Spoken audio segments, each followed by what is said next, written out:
Welcome to DVSK lectures. So average మరియు above average స్టూడెంట్స్కి అద్భుత అవకాశం అండి. ఒక టాప్ యూనివర్సిటీలో మీరు కానీ అప్లై చేసుకుంటే మీకు అడ్మిషన్ అనేది కొంచెం ఈజీగా వచ్చే అవకాశం ఉంటుంది. సో ఎందుకు నేను average and above average students అంటున్నారంటే, సో కొన్ని ఇన్స్టిట్యూషన్స్లో సో యావరేజ్ స్టూడెంట్స్ చేరి ఏదో డొనేషన్ కట్టో లేకపోతే మేనేజ్మెంట్ కోటాలోనో చేరి అటువంటి వాటిల్లో చదవలేక ఆ కరికులంకి చాలా ఇబ్బంది పడి 4 ఇయర్స్లో కంప్లీట్ అవ్వాల్సిన డిగ్రీ 5 ఇయర్స్ 6 ఇయర్స్ కంప్లీట్ చేసిన వాళ్ళు ఉన్నారండి. సపోజ్ మీరు అమృత కోయంబత్తూర్ తీసుకున్నారు అనుకోండి, సో కరికులం చాలా టఫ్గా ఉంటుంది. సో టాప్ స్టూడెంట్స్కి అది మంచిది, డౌటే లేదు. కాకపోతే యావరేజ్ స్టూడెంట్స్ డొనేషన్ కట్టి చేరినప్పుడు కొంతమందికి ఇబ్బంది పడే అవకాశం ఉంటుంది. ఎందుకంటే ఇప్పుడు మిగతా ఈవెన్ ఎన్ఐటీస్లో సెకండ్ ఇయర్ సిలబస్ అక్కడ ఫస్ట్ ఇయర్లోనే పెట్టేస్తారండి. అడ్వాన్స్డ్ సబ్జెక్ట్ స్టార్ట్ చేసి కొంచెము వాళ్ళు డెప్త్లో ఉంటుంది సిలబస్, అది తట్టుకోలేక కొంతమంది స్టూడెంట్స్ ప్రెషర్ ఫీల్ అయ్యే అవకాశం ఉంటుందండి.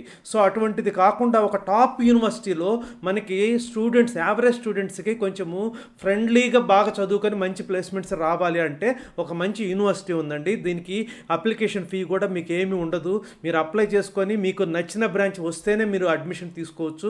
ఆ యూనివర్సిటీ గురించి ఈ వీడియోలో మనం డిస్కస్ చేయబోతున్నామండి. సో ఎవరైనా నా ఛానల్ కానీ ఫస్ట్ టైం కానీ చూస్తుంటే సబ్స్క్రైబ్ చేసుకోండి, ఈ వీడియోని లైక్ చేసి షేర్ చేయండి, so that some of your friends would get benefited. So దీంట్లో ఫీజు మాత్రం కొంచెం ఎక్కువ ఉంటుందండి. కౌన్సిలింగ్ గైడెన్స్ మెంబర్షిప్ ఎవరికన్నా కనుక కావాలనంటే సో డివిఎస్కే లెక్చర్స్ అని ఆండ్రాయిడ్ యాప్ ఉంటుందండి, దాన్ని డౌన్లోడ్ చేసుకోండి. సో దాంట్లో డౌన్లోడ్ చేసుకుంటే మీకు టోటల్ 7 కోర్సెస్ ఉంటాయండి. సో యూ కెన్ రిజిస్టర్ అంటే one of the courses. Then మీకు ఫోన్ కాల్స్ ద్వారా కానివ్వండి, వాట్సాప్ ద్వారా కానివ్వండి, లేకపోతే లైవ్ సెషన్స్ ప్రతి కౌన్సిలింగ్ కూడా కండక్ట్ చేస్తాను, వాటి ద్వారా కానివ్వండి మీకు మీ యొక్క డిఫరెంట్ ర్యాంక్స్ని అనలైజ్ చేసి ఆప్టిమైజ్ చేసి మీకు బెస్ట్ ఏది అనేది సజెస్ట్ చేయడం అయితే జరుగుతుందండి. సో దానికోసం మీ యొక్క అన్ని ర్యాంక్స్ కూడా డేటా మెయింటైన్ చేస్తూ కౌన్సిలింగ్ గైడెన్స్ అయితే ఇవ్వడం జరుగుతుంది. సో ఎవరికైనా కానీ ఇంట్రెస్ట్ ఉంటే ఆ యాప్ డౌన్లోడ్ చేసుకొని you can make use of it. వెళ్ళామంటే ఇది వచ్చేసి Kalinga institute of industrial technology అండి. సో అప్లై చేయడానికి అప్లికేషన్ ఫీ కూడా ఉండదు. ఇది చాలా మంచి ఇన్స్టిట్యూషన్ అండి. భువనేశ్వర్లో ఉంటుంది, ఒకే క్యాంపస్ ఉంటుంది. సో ఇది ఒక పెద్ద టౌన్షిప్ లాగా ఉంటుందండి.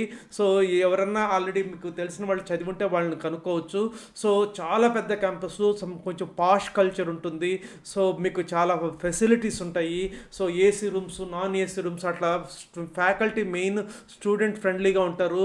సో ప్లేస్మెంట్స్ డెఫినెట్గా ఇప్పిస్తారు. సో ఇది టాప్ స్టూడెంట్స్కి మంచిది కదా అంటే టాప్ స్టూడెంట్స్కి కూడా మంచిదే, but average and above average వాళ్ళకి బాగా స్టూడెంట్ ఫ్రెండ్లీగా ఉంటుందండి. ఎందుకంటే ఇక్కడ కరికులం అనేది అంత టైట్గా అంత స్ట్రిక్ట్గా ప్రెషర్ చేసే విధంగా అయితే ఉండదు. సో అట్లనే ప్లేస్మెంట్స్ మాత్రం బాగా తీసుకొస్తారు. సో ఇంకొకటి ఏంటంటే దీనికి ఇన్స్టిట్యూషన్ ఆఫ్ ఎమినెన్స్ అనే ట్యాగ్ రాబోతుందండి. So institution of eminence tag రాబోతుందంటే నేను ఆల్రెడీ చాలాసార్లు చెప్పాను. సో ఇన్స్టిట్యూషన్ ఆఫ్ ఎమినెన్స్కి ఒక 10 ప్రైవేట్ ఇన్స్టిట్యూషన్స్ సెలెక్ట్ అయినాయి అని, బట్ ఇంకా శాంక్షన్ కాలేదండి.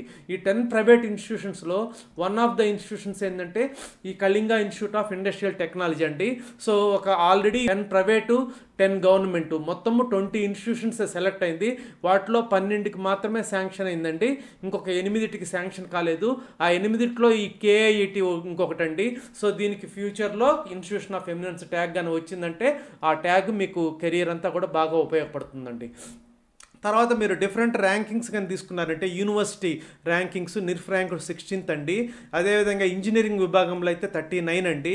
సో A++ ర్యాంకింగ్, చాలా పెద్ద క్యాంపస్. మీకు ఈవెన్ క్రికెట్ స్టేడియం కూడా చాలా పెద్దది ఉందండి. అసలు స్పోర్ట్స్కి అయితే బ్రహ్మాండమైన ఇన్స్టిట్యూషన్ అండి. సో రకరకాల క్యాంపస్లు ఉంటాయి. సో చాలా పెద్ద క్యాంపస్, పాష్ కల్చరు, ఫెసిలిటీస్ అన్ని రకాలుగా బాగుంటుంది. బట్ ఓన్లీ థింగ్ ఏంటంటే మీకు కొంచెం ఫీజు అయితే ఎక్కువ. ఆ వివరాలు కూడా నేను ఇప్పుడు చూపిస్తానండి. సో హైయెస్ట్ ప్యాకేజ్ వచ్చేసి 63 lakhs per annum అండి. 5,000+ జాబ్ ఆఫర్స్ ఉన్నాయండి. సో 400+ కంపెనీస్ వస్తాయి. సో టాప్ కంపెనీస్ కూడా వస్తాయి. సిఎస్సిలో కొంచెం ఎక్కువ సీట్స్ ఉంటాయండి, ఈ మధ్యనే పెంచారు. సో ఇక ఎలిజిబిలిటీకి కానీ వచ్చామంటే 2022 కానివ్వండి, 23 కానివ్వండి, 24లో కానివ్వండి ఇంటర్మీడియట్ పాస్ అయి ఉండాలండి. అదేవిధంగా గ్రూప్స్లో ఎంపీసీ కానీ బైపీసీ కానీ 60% కన్నా ఎక్కువ ఉండాలండి. సో బైపీసీ వాళ్ళు BTech plus MTech dual degree ఉంది బయోటెక్నాలజీలో, దానికి మాత్రం ఎలిజిబుల్ అండి. ఎంపీసీ వాళ్ళు అన్ని ప్రోగ్రామ్స్కి ఎలిజిబుల్. సో నెక్స్ట్ వచ్చే వాళ్ళకి ఇది 25 ఇయర్స్ కంప్లీట్ చేసుకుందండి. సో చాలా పాష్గా ఉండేటువంటి మంచి క్యాంపస్. సో దీని యొక్క డిఫరెంట్ స్టెప్స్ ఏంటంటే, ముందు అప్లికేషన్ ఫిల్ చేసుకోవాలి. మీరేమో అప్లికేషన్ ఫీ కూడా కట్టనక్కర్లేదు. డాక్యుమెంట్స్ అప్లోడ్ చేయండి, తర్వాత ఈ ఎగ్జామ్కి అపియర్ కండి. సో తర్వాత కౌన్సిలింగ్కి పార్టిసిపేట్ చేయండి. కౌన్సిలింగ్లో మీకు నచ్చిన సీట్ వస్తేనే ఫీజు కట్టాలి, లేకపోతే మీరు కట్టాల్సిన అవసరం లేదండి. సో ఏ ఇన్స్టిట్యూషన్ అయినా నాకు తెలిసి అప్లికేషన్ ఫీ పెడతారండి, వీళ్ళు మాత్రం అప్లికేషన్ ఫీ 0. సో ఈ ఎంట్రన్స్ ఎగ్జామ్కి ఫస్ట్ ఫేజ్ డేట్స్ అయితే అయిపోయాయండి. సో ఎవరైనా అప్లై చేయదలుచుకుంటే సెకండ్ ఫేజ్కి కానివ్వండి, లేకపోతే థర్డ్ ఫేజ్కి కానివ్వండి అప్లై చేసుకోవచ్చు. సో అదేవిధంగా ఫస్ట్ ఫేజ్లో ఎవరికైనా కానీ ఆ కౌన్సిలింగ్లో నచ్చిన బ్రాంచ్ రాకపోతే అప్పుడు మళ్ళీ మీరు సెకండ్ ఫేజ్ రాయొచ్చు, అదేవిధంగా థర్డ్ ఫేజ్ కూడా రాయొచ్చండి. సో ఆ డేట్స్ అయితే ఇక్కడ క్లియర్గా మెన్షన్ చేశాను. సో సెకండ్ ఫేజ్ అప్లై చేయడానికి లాస్ట్ డేట్ వచ్చేకి 10th May 2024 అండి. అదేవిధంగా ఎంట్రన్స్ ఎగ్జామ్స్ వచ్చేకి 22nd May 2024 నుంచి 26th May 2024 వరకు జరుగుతాయి. So last date to apply for third phase వచ్చేకి 25th June 2024 అండి. సో థర్డ్ ఫేజ్ ఎగ్జామ్స్ వచ్చేకి 2nd July 2024 నుంచి 4th July 2024 వరకు జరుగుతాయండి. సో ఎవరైనా నచ్చిన బ్రాంచ్ వస్తే ఫస్ట్ ఫేజ్లో ఓకే, రాకపోతే సెకండ్ ఫేజ్ రాయండి, థర్డ్ ఫేజ్ రాయండి. So as I said already application fee కూడా ఏమీ ఉండదండి. సో నెక్స్ట్ వచ్చేకి సెంటర్స్, ఎగ్జామ్ సెంటర్స్ వచ్చేకి ఆంధ్రప్రదేశ్లో విజయవాడ, విశాఖపట్నంలో జరుగుతుందండి. తెలంగాణలో వచ్చేసి హైదరాబాద్లో ఎగ్జామ్ సెంటర్స్ అనేది ఉంటాయి. సో ఫీ స్ట్రక్చర్ 24-25 ఇంకా రిలీజ్ కాలేదండి. 23-24 వరకు తీసుకున్నామంటే సో 1,75,000 అండి. ఇది పర్ సెమిస్టరు, అంటే పర్ ఇయర్ 3,50,000 ఉంటుంది. ఇది ఓన్లీ ట్యూషన్ ఫీ మాత్రమే నేను చెప్తుండేది.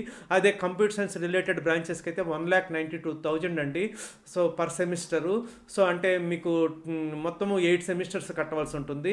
సో మిగతా dual degree BTech and MTech 1,75,000 అండి. ఇది 5 ఇయర్స్, అంటే 6 ఇయర్స్ బదులు 5 ఇయర్స్లో కంప్లీట్ అయిపోతుందండి. ఇంకా అదేవిధంగా లేటరల్ ఎంట్రీ వాళ్ళకి కూడా 1,75,000 పర్ సెమిస్టర్ అండి, అంటే 6 సెమిస్టర్స్ కట్టాలి లేదా 3 ఇయర్స్. కౌన్సిలింగ్లో కన్నా నచ్చిన బ్రాంచ్ వచ్చిందంటే 75,000 కట్టాలండి.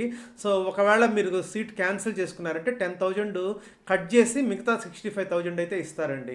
సో ముందు మీరైతే నచ్చిన బ్రాంచ్ కానీ వస్తే రిజర్వ్ చేసుకొని మిగతా అవకాశాలను బట్టి మీరైతే క్యాన్సిల్ చేసుకోవడం అనేది ఒక మంచి పద్ధతి అండి. సో చాలామంది ముందు నాకు జేఈ మెయిన్స్ వస్తుంది లేకపోతే బిట్సాట్ వస్తుందని చాలా అప్లై చేయరండి.